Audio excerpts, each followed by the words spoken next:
What's up, YouTube? This is the 82 and Old podcast. This time, we're taking a look at Moses Malone.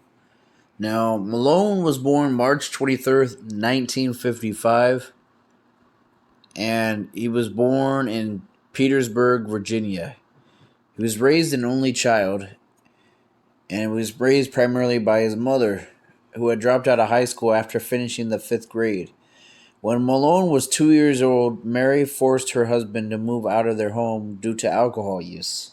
Malone's father then moved to Texas. Malone attended Petersburg High School, where he was playing high school basketball, and the school's nickname was the Crimson Wave. The team went undefeated in its two final years, and they won 50 games in back-to-back Virginia state championships. Malone signed a letter of intent to play college ball at the University of Maryland under coach Lefty Driesell. Now, you got to understand, at this time, the ABA, they allowed high school players to be drafted, and the NBA didn't. Because the rule of the NBA at the time was you had to finish your 4-year eligibility. So, whatever year you start college, 4 years after that, you can now be selected in the NBA. And a lot of players from poorer backgrounds at this time would go to the ABA because they could make some serious money doing this. And these contracts obviously aren't what they are today, but they were still $1 million contracts. So, anyways, after the Utah Stars of the American Basketball Association selected him to the third round of the 74 draft, Malone decided to become a professional. And at the time, the New York Times labeled this the first high school basketball player to go to the pros. Now, you got to understand that before this, there were players that didn't have college experience that played in the NBA, but their circumstances were a little different.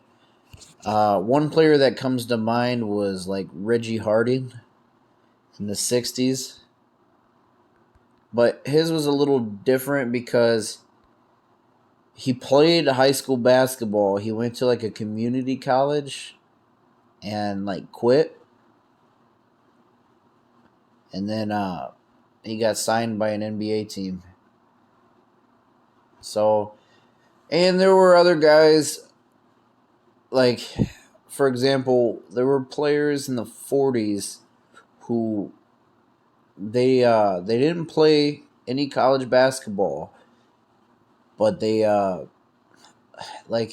a good high school career in the 30s, for example, right?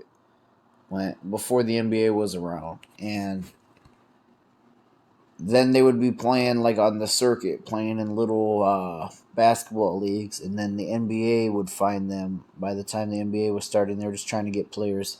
So we'll just call Moses Malone the first modern basketball player to go directly to the pros. And he began his professional career with the Utah Stars, actually, of the ABA. And Moses Malone was a pretty skinny kid relatively to his height. He was 6'10", 215. And his first year on the Utah Stars, 74-76, he'd become an all-star. He put up 18.8 points per game, 14.6 rebounds, and 1.5 blocks. And this Utah Stars team only went 38-46. But despite their poor record, they were in the playoffs, and they lost to the Denver Nuggets. Now, one thing you got to understand about the ABA at the time, they were starting to fold. A lot of their franchises, they couldn't keep teams. They didn't have the NBA's security. And their ultimate goal from the start was to force a merger. So they knew the more successful ABA franchises would be okay. And the ABA players who were really good knew eventually they would get a chance to play in the NBA because a merger would force a dispersal draft. But he ends up going to the St. Louis Spirits of the ABA, his second year. And this is in the 75-76 season. So he was 20 years old at this time. And he put up 14.3 points per game, 9.6 rebounds. And that was it for the ABA. Because I want to mention, too, that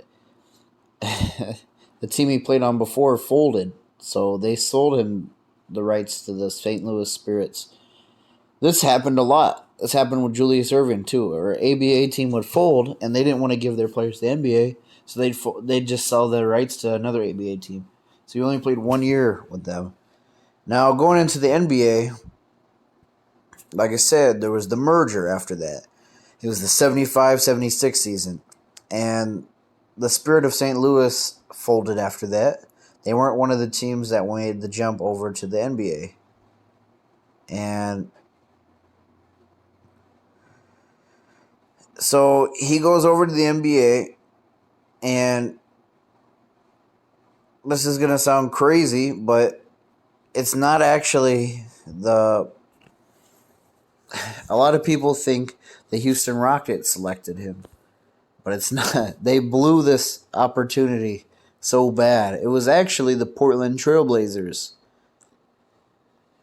So they get Moses Malone, and they think they don't need Moses. They're like, we got Bill Walton.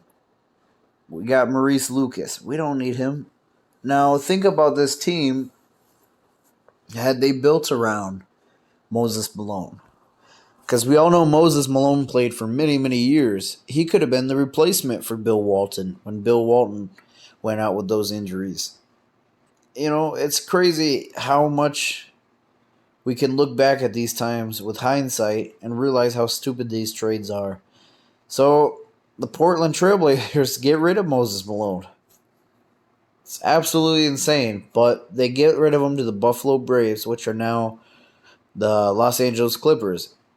And he was then traded, this was on October 18th, he was traded October 24th later by the Buffalo Braves to the Houston Rockets. And this is where most people know he made his start. A lot of people don't realize that he was officially a Portland Trailblazer or a Buffalo Brave.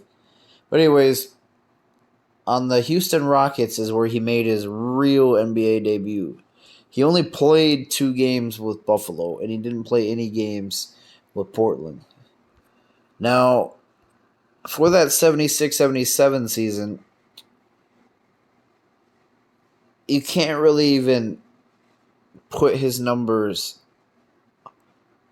into, like, you can't really look at it, his numbers at face value. Like, he only played 3 minutes per game in the 2 minutes he played in Buffalo. They didn't want to hurt his trade value.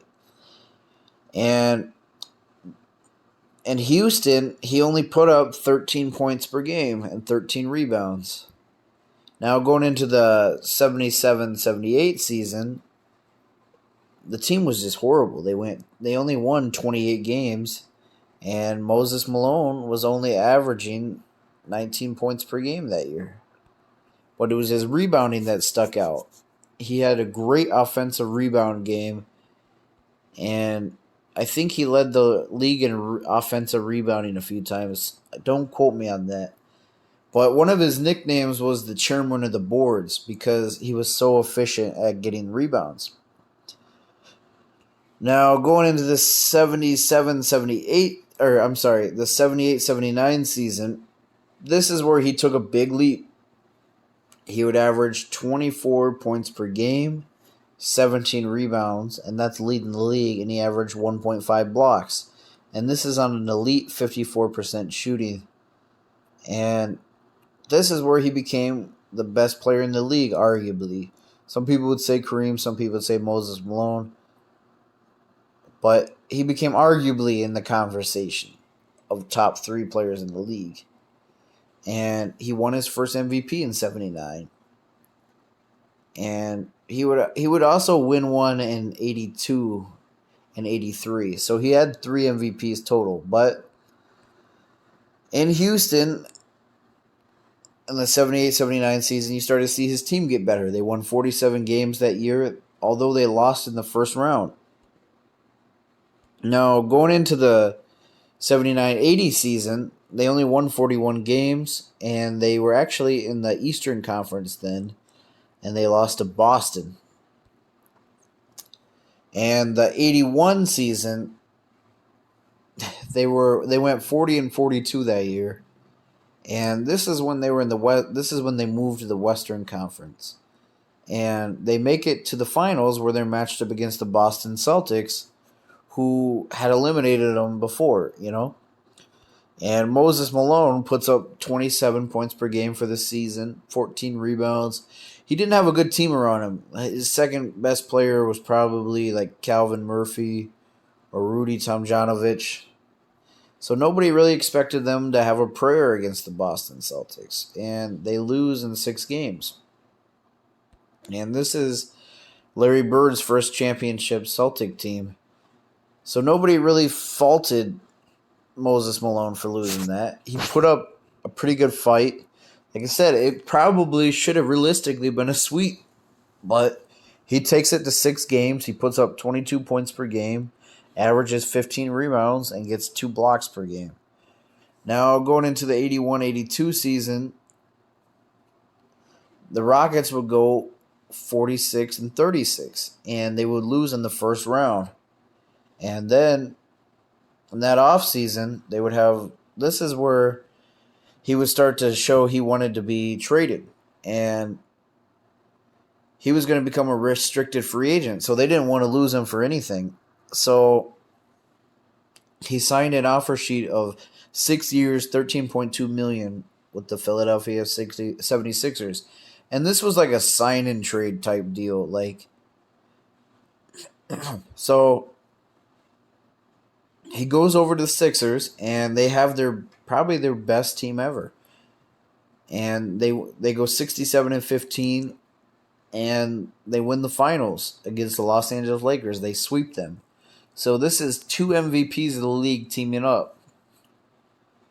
Now, the team could never get back to title contention because after this, I define it as they started falling apart to poor trades. They traded Moses Malone too early. And another factor was injury. He missed that 85-86 season with an orbital fracture in his right eye. So he didn't even play in the playoffs. And that playoff series in 86, they went all the way to 7 games. And they only lost by 1 point. So let's say had Moses Malone played that year, it's probably pretty safe to assume they would have won. I mean, I know it's never good to put asterisks on a team, and we always have to accept that injuries are part of the game, but it's realistic to imagine that they could have won it all. And this team at this time had Charles Barkley. They drafted him in the 84 draft. So this 86 team that I'm talking about that lost in 7 games to the Milwaukee Bucks were just 1 point away from going to the conference finals and maybe the finals after that. This team was very deep. They had Maurice Cheeks, Andrew Toney, who was a very sharp shooter, Bobby Jones, who was a very good defender, Bob McAdoo, who was a former MVP. Like I said, they had Julius Erving and Charles Barkley, but this was their best opportunity to win it. Unfortunately, injuries robbed them of winning it. And he would get traded in that offseason over to Washington, the Bullets, which today are known as the Washington Wizards. They traded him for one of the most lopsided trades ever. They traded him for 2 first-round draft picks and Terry Cutledge and Cliff Robinson. So this team was trying to rebuild around Barkley, but they should have kept Malone, especially considering Moses Malone's relationship with Barkley. And given how long Moses Malone played, he played up until the 95-96 season. I'm not saying he was an all-star that long, but he went on to have contributing years. So he would be selected to the all-star game with the Bullets. He would have 2 all-star appearances with the Bullets. So realistically speaking, he could have 2 more good years of being an all-star with Barkley potentially. And he had an all-star year in Atlanta, so 3 altogether. And so with the 86-87 with Washington, he put up 24 points per game and 11 rebounds. And Washington didn't do much. They went 42-40, losing in the first round. In the 87-88 season, they went 38-24, losing in the first round. And that's when they would trade Moses Malone over to the Hawks. They were teaming him up with, and this was too late. They should have done this sooner, the Atlanta Hawks, try to get a big name. But they wanted to team him up with Dominique Wilkins.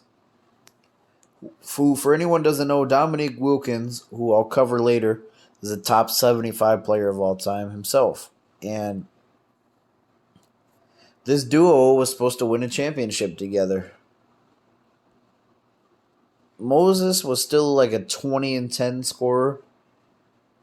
And I should clarify, I think I said he got traded to the Hawks, but he actually signed with them as a free agent, I meant to say. I'm sorry. So his first year in Atlanta, like I said, he's an all-star, 88-89.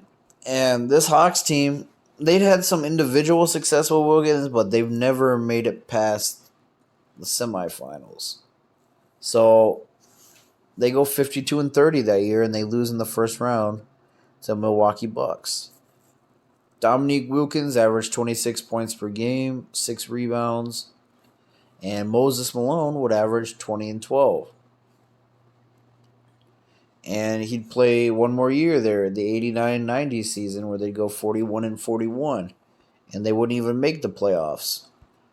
And he would put up 18 points per game and 10 rebounds. So he just kind of joined this Hawks team when it was too late for them. Like, he was too old at this point to be the 30-point per game scorer and 15 rebounds. And his final season would be the 90-91 season. And you start to see him be a journeyman at this point. He started bouncing around even more. So he signs as a free agent with the Milwaukee Bucks. And just like with the Hawks, he was a little too late. The Bucks, he was a little too late. Because the Bucks had some success in the 80s with like Sidney Moncrief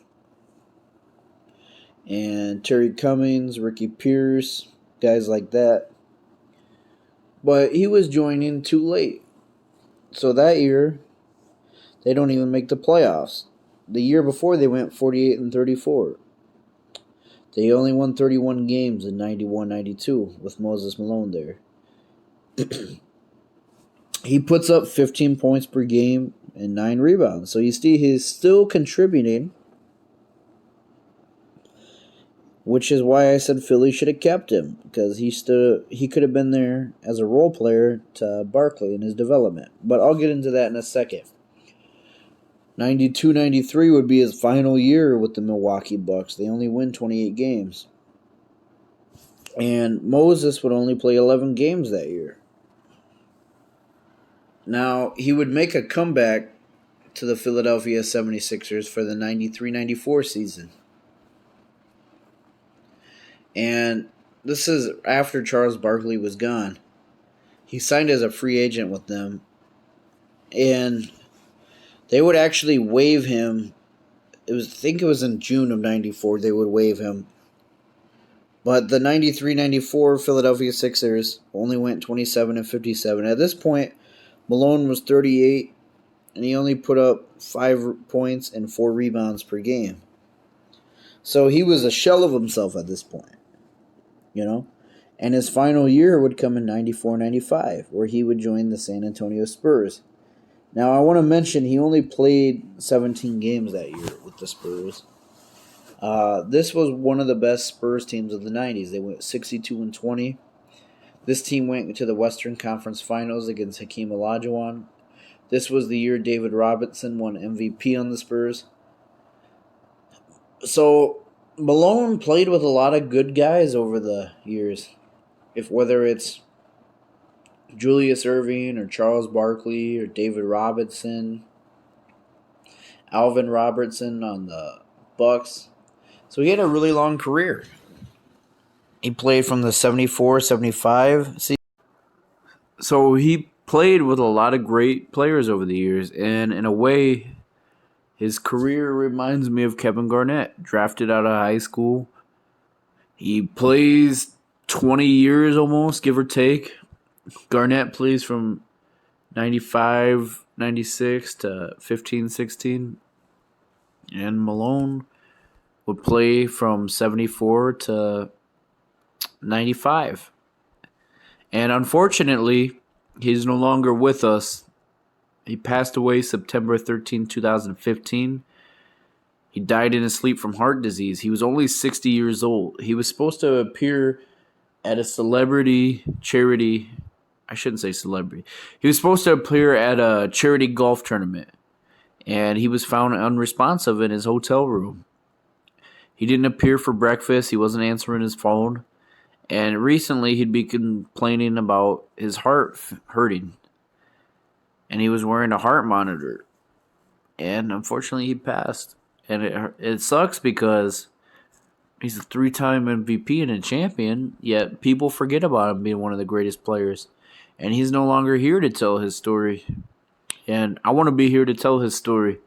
Rest in peace, Moses Malone. One of the all-time greatest players of all. One of the all-time greatest players. You'll never be forgotten. So rest in peace. And let me know what you guys think down below.